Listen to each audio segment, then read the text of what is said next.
السلام علیکم ورحمۃ اللہ وبرکاتہ نحمدہ ونصلی علی رسولہ الکریم اما بعد اعوذ باللہ من الشیطان الرجیم بسم اللہ الرحمن الرحیم۔ معزز خواتین و حضرات، ایک مرتبہ درود مبارکہ پڑھیں۔ صلی اللہ علی النبی الامی صلی اللہ علیہ وآلہ وسلم، علیہ الصلاۃ والسلام علیک یا رسول اللہ صلی اللہ تعالی علیہ وسلم۔ تجوید کلاس قرآن مجید کا آج 9واں سبق آپ کی خدمت میں پیش ہے۔ تو آج جبکہ پچھلے سبق میں آپ حضرات نے مخارج کو درست کر لینے کے بعد 5 صورتوں کو پڑھنے کا طریقہ بھی سماعت کر لیا کہ جس کی وجہ سے اب آپ کی نمازیں درست ہو جائیں گی انشاءاللہ تعالی۔ اگر اس میں ابھی کچھ کمزوری ہے تو اس کمزوری کو دور کیجئے، بار بار ان ویڈیوز کو سنیے اور جو غلطیاں ہیں ان کو دور کرنے کی بھرپور کوشش کیجئے۔ اب جو ہے 5 صورتیں ہو جانے کے بعد اب ضرورت اس بات کی مجھے پیش آئی اور مجھے یہ لگا کہ آپ حضرات کے سامنے اس بیسک چیز کو بتایا جائے کہ جس کی بنا پر جو ہے ہمارا قرآن مجید کو پڑھنا درست ہونے میں کافی مددگار وہ چیز ثابت ہو۔ تو میں نے عام طور پہ کافی سارے تجربے کے بعد یہ بات محسوس کی ہے اور یہ تجربہ اب تک میں شیئر کر رہا ہوں۔ وہ یہ ہے کہ کئی سارے لوگوں کو قرآن مجید پڑھنے میں جو ہے حروف مدہ اور حروف لین میں کچھ فرق خاص محسوس وہ نہیں کرتے، اور انہیں جو ہے مد کس کو کہتے ہیں وہ نہیں معلوم، اور انہیں یہ بھی نہیں معلوم کہ کہاں پر کھینچنا چاہیے کہاں پر نہیں کھینچنا چاہیے۔ تو اس تعلق سے چند باتیں آج آپ لوگ سماعت کر لیں۔ سب سے اہم چیز تو یہ ہے کہ جس حرف کو کھینچنا ہے تو اس کا مطلب یہ ہے کہ وہاں پر ایک حرف ہے جسے ہمیں پڑھنا ہے، یعنی وہ کھینچنے میں آ جائے ایک حرف ہے۔ اور دوسری چیز یہ ہے کہ جہاں پر نہیں کھینچنا ہے اگر وہاں پر کھینچ لیتے ہیں تو معاملہ یہ ہوتا ہے کہ وہاں پر وہ حرف نہیں تھا اور پڑھنے والے نے ایک حرف کی زیادتی کر دی، جو کہ یہ ایک بہت بڑا گناہ بھی ہے۔ تو اس کیفیت کو ہمیں دور کرنے کے لیے اچھی طریقے سے اس کو سمجھنا ضروری ہے۔ سب سے پہلے تو مد کی تعریف کو سن لیجئے۔ مد کہتے کس کو ہیں؟ تو کہہ رہے ہیں حرف مد کو اس کے اصلی مقدار سے رعایت کے موافق کسی معین حد تک بڑھانا، اس کو مد یا مد فرعی کہتے ہیں۔ تو مد کی تعریف آپ نے سمجھ لی کہ مد یعنی جو حرف مد ہے تو وہ کسی حرف کے ساتھ آتا ہے اور اس کی شرط ہوتی ہے۔ تو حروف مدہ یہ جو ہے 3 ہیں۔ پہلا حرف ہے الف، دوسرا ہے یا اور تیسرا ہے واو۔ تو الف کے مدہ ہونے کے لیے شرط یہ ہے کہ الف پر کوئی حرکت نہ ہو اور الف سے جو پہلے حرف ہے اس حرف پر زبر ہو۔ زبر کو آپ نے اچھی طریقے سے سمجھ لیا ہے، زبر ہمیشہ حرف کے اوپر ہوتا ہے، اسی وجہ سے اس کا نام زبر ہے۔ زبر کا معنی ہوتا ہے اوپر، تو وہ حرکت حرف کے اوپر آتی ہے، اسی وجہ سے اس کو کیا کہتے ہیں؟ زبر۔ تو الف پر کوئی حرکت نہ ہو، الف سے پہلے والے حرف پر زبر ہو تو اس حرف کو کھینچیں۔ کون سے حرف کو؟ جو الف کے ساتھ آیا، جو الف سے پہلے ہے، اس حرف کو تھوڑا کھینچیں گے تو الف مدہ کیا ہوگا؟ ادا ہو جائے گا۔ اسی طریقے سے یا مدہ کی شرط یہ ہے کہ یا پر جزم ہو اور اس یا سے جو پہلے حرف ہے اس حرف کو زیر ہو۔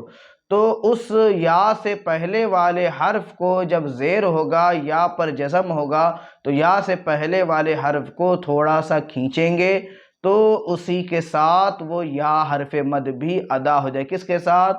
اس پہلے والے حرف کے ساتھ جو زیر لیے ہوئے ہے۔ تو اس زیر والے حرف کے ساتھ جب یا مدہ کو کھینچیں گے تو وہ حرف بھی ادا ہوگا اور یا مدہ بھی کیا ہوگا؟ ادا ہو جائے گا۔ پھر اسی کے ساتھ واو مدہ۔ واو مدہ کی شرط یہ ہے کہ واو پر جزم ہو اور اس سے پہلے جو حرف ہے اس حرف پر پیش ہو۔ جب اس سے پہلے والے حرف پر پیش ہوگا تو پیش والے حرف کو تھوڑا کھینچیں گے تو اس پیش والے حرف کو کھینچنے کی وجہ سے وہ واو مدہ بھی اس کے ساتھ ادا ہو جائے گا۔ تو یہاں پر ایک بات یہ سمجھ میں آئی کہ حروف مدہ کی اپنی الگ سے کوئی آواز نہیں ہے، وہ جو ہے اپنے سے پہلے والے حرف کے تابع ہیں۔ یعنی وہ حرف جس پر زبر ہوگا تو اس کے بعد الف مدہ آ رہا ہے تو اس حرف کو کھینچیں گے تو الف مدہ بھی ادا ہو جائے گا۔ یا مدہ ہے تو اس سے پہلے والے حرف کو زیر ہوگا تو اس حرف کو کھینچیں گے تو یا مدہ بھی ادا ہو جائے گا۔ اور واو مدہ ہے تو اس کو واو پر جزم اور اس سے پہلے والے حرف کو اگر پیش ہوگا تو اس پیش والے حرف کو تھوڑا کھینچیں گے تو واو مدہ بھی کیا ہوگا؟ ادا ہو جائے گا۔ تو ان تین حرفوں کے علاوہ دوسرا کوئی حرف مد نہیں ہے، بس اتنی سی بات ہے کہ قرآن مجید میں تین حرکتیں ہیں، وہ حرکتیں زبر زیر پیش کی ہی حرکتیں ہیں، لیکن فرق یہ ہے کہ کبھی ان کو کھڑا زبر کر دیا جاتا ہے، کبھی کھڑا زیر کر دیا جاتا ہے، کبھی الٹا پیش کر دیا جاتا ہے۔ تو یہ جو ہے بتانے کے لیے ہوتا ہے کہ یہاں پر حروف مدہ پڑھنے میں ہے، لکھنے میں نہیں ہے۔ تو ان حرفوں کے ساتھ ساتھ ان حرکتوں کو اچھی طریقے سے یاد رکھیں کہ جب بھی جملوں پر حرفوں پر جو ہے کھڑا زبر ہو تو اس کو سمجھ لیں کہ یہاں پر الف مدہ تھا جو لکھنے میں نہیں آیا لیکن پڑھنے میں ابھی بھی وہ موجود ہے، گویا کہ کھڑا زبر یہ اشارہ کرتا ہے الف مدہ ہونے کی طرف، اور کھڑا زیر اشارہ کرتا ہے یا مدہ ہونے کی طرف، اور الٹا پیش اشارہ کرتا ہے واو مدہ ہونے کی طرف۔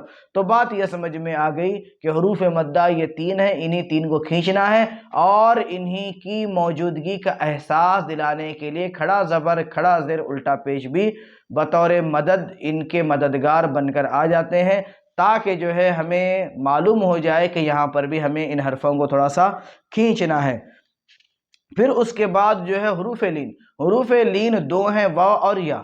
واو ساکن سے پہلے بھی زبر ہو اور یا ساکن سے پہلے بھی زبر ہو۔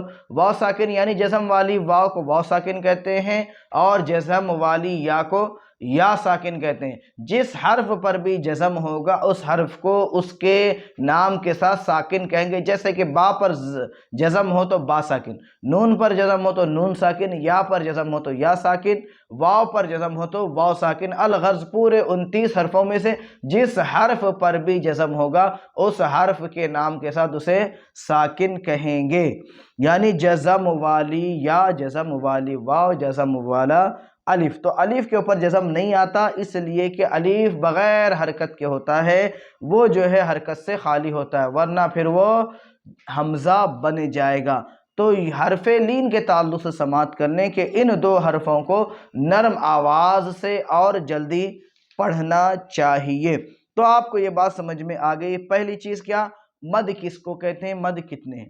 مد یعنی حرف مد کو اس کے اصلی مقدار سے روایت کے مطابق، قرأت کے قاعدے کے مطابق ایک معین مقرر حد تک کھینچنا۔ صرف حرف مد ہے، اس کے بعد کوئی جو ہے زیادہ کھینچنے والی علامت نہیں آ رہی، حمزہ یا سکون اصلی، تو پھر ایسی صورت میں صرف ایک الف کی مقدار کے برابر تھوڑا سا کھینچیں گے، اور اگر حمزہ یا پھر جو ہے سکون آ رہا ہے تو ایسی صورت میں اس کی کیفیت کو دیکھتے ہوئے 3 الف یا 5 الف تک کھینچنا پڑے گا۔ تو اس کی حد بھی آپ کو پتہ چل گئی۔